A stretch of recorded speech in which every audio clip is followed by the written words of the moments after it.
Hey guys, it's Stephanie. So today we're going to answer the question, if I back up to commercial real estate, a road, or something of that nature, does that affect the value of my home? So stay tuned.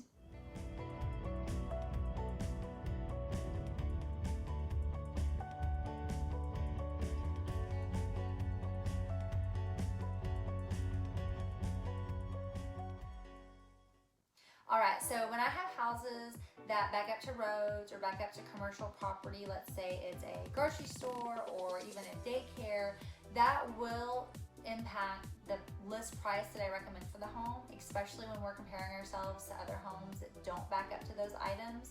So it's really going to depend based on your market.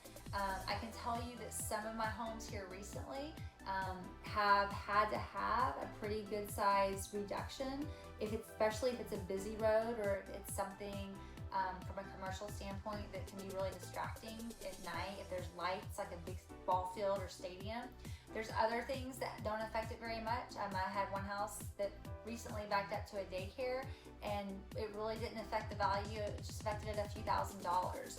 So it's gonna just depend on what it is, but generally speaking, if you back up to a road, even if it's not that busy and you have another home in the neighborhood that doesn't back up to a road and they sell at $300, I'm still going to usually recommend we price below that because buyers do expect a bit of a price reduction. So that is something that we will talk about in the listing appointment and we will look at.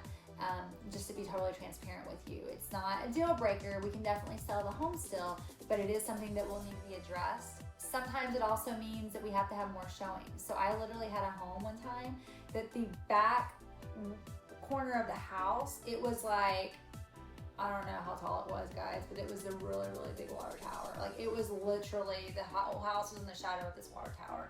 Still sold the home, no big deal. But we did have to discount the home by a certain amount. And so it doesn't bother me, it doesn't scare me, but we will have to have that conversation. Usually when you bought the house, I would imagine in most cases, my sellers got a price reduction or a price incentive when they purchased. So usually you're passing along that same savings to your new buyer. We just can't compare ourselves to a home that doesn't have that and price the exact same and expect to have a sale. That happens that way, wonderful, but usually I don't set you up to price that way from the get-go because usually what happens is days on market will increase because buyers will go to another home that doesn't have that behind it or in front of it. Sometimes I've had houses that have stadiums across the street and it's the same story. But we will talk about it in the listing appointment and come up with a strategy of pricing around that for you guys. So I hope that answers your question. If you have any kind of commercial real estate or a road behind you that's not the traditional interior home site on the way it affects your value, if you have any other questions, don't hesitate to reach out and have a great day.